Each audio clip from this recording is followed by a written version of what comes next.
I think that's a great idea, and I'll talk to Jack about what we could do going forward. It is a question of capacity, for Jack anyway. And I'm asking him to do Commissioner, everything. sorry, Commissioner Cox is next. Thank you, Madam Chair. Again, great report. It's got a lot of useful information in it. I want to kind of pick up on what Commissioner Garcia was talking about. I think, the composition that we have of the Coastal Commission, we have 6 public members that are appointed by the 3 different appointing authorities and 6 people that are representing geographic areas of the state. I know in the area that I was appointed from, San Diego County, which is a single area or district, if you will.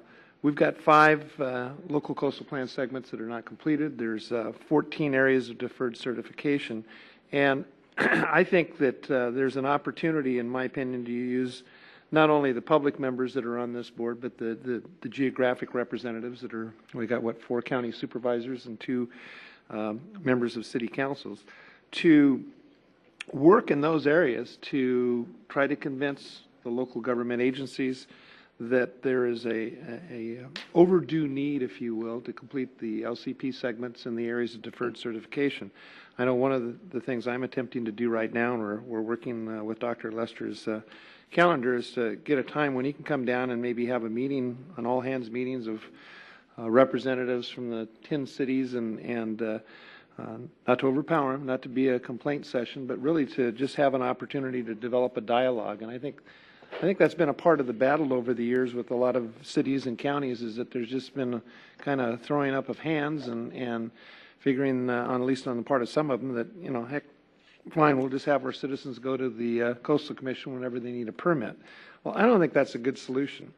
And I think that you need to use the local government reps and the public members that are on this commission more to try to, convince, cajole, at least be establishing a dialogue. And I want to commend you. I think you've done a marvelous job in the short time you've been here in reaching out to the League of California Cities at their Coastal Cities conferences, at the California State Association of Counties at their annual meeting. There's always a Coastal Counties Conference, and you've done that. You, in January, were down at the San Diego Association of Governments retreat, talking not just to the coastal cities, but also to the other 8 cities in San Diego County that don't have any coastline and any jurisdictions where they have to deal with the Coastal Commission. So I just think there's an opportunity to complete the 76 local coastal plans, complete the 128 segments of the LCPs that we have in this state over a reasonable period of time. And I think part of that's going to be predicated on is continuing to get the funding from the state of California that I think we all need to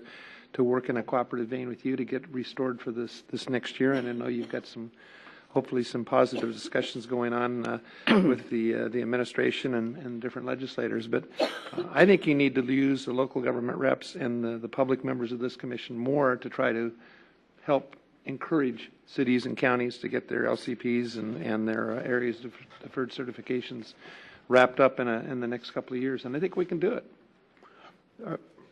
I think that's a great point. The point of the communication and the dialogue, it's really critical. And so the workshops that the Commission has held itself with local governments have been opportunities to open up that dialogue. And I think you're right that we have reestablished and rebuilt some working relationships with a lot of the jurisdictions. There's always more to do there. With respect to the getting the job done, and I think this is really important for everyone to appreciate. And we have the certification of remaining LCPs. We have ongoing LCP amendment work. And we also have the need to update LCPs. So the average age of our certified segments is 25 years old. And those LCPs are pretty stale, and they become dysfunctional themselves when they're out of date. So we have 3 major components of work to do. And even if we allocated all of our staff resources to one of them, the certification task, there's 36 segments. I don't think you could do that in a couple of years unless you had a lot more staff. So if you project that out, the mission really is over a 5 to 10 year period to try to get those certified, considering the other work demands that the staff have. But if we don't begin doing it, we're surely never going to get it done. Yeah, well, it's obviously not going to happen overnight, but I think that by working with local governments, I think we can try to not only encourage them to get an LCP, but to begin a process to update their LCPs. I also think it might be helpful. I noticed, I think one of the charts you said that there's about 83% of the coastline has LCPs that are covering it. Might be helpful just to maybe if we could get a map that would kind of identify those areas where we do have LCPs completed and those, gaps that we have and where they are. I mean, obviously you can see it on a list, but I think it helps sometimes visually to take a look at a map that would identify that. That's a great idea. Great report. We had one on our website, and I think it's under construction currently. Thank you. Okay, thank you. I'm going to, did you have another comment, Commissioner Garcia? And I'd like to, Dr. Lester, maybe, I know we've talked about it, but I would like to make a formal request that, particularly on the LA side, because I think it's a critical LCP process, that those of us that are from the LA delegation area, that we start this process by signing a letter that we all sign, that's official, that we send over to the mayor, to the council, and kind of lay out why them coming to the table is very important. I would encourage that to be followed up by, attendance at a future council meeting in the public session, and that's the kind of stuff that's going to get the council members' attention, which will then get staff's attention, and will actually kickstart the process. I think we need to be more engaged in that, and I know that all the Southern California LA people here would be happy to do that, and we need a little poking going on, I think. So I think that's a great idea. Okay. Commissioner Mitchell? In defense of My Fair City, I did have a conversation with the planning deputy for the mayor that was responsible for this, and they were very enthusiastic about getting this going. I had a conversation with the council member. So, when they got $100,000 out of their $1 million request, I think that kind of took the wind out of the sails of, forward progress. But they are all very enthusiastic about it. So I don't want, I think now we're at a position different than in the past about, the political will to do an LCP update. So. Thank you. I'm just going to add my appreciation for this report and the overheads. I think that was an extremely effective report and a very good way of presenting our current situation and the constraints that we operate under.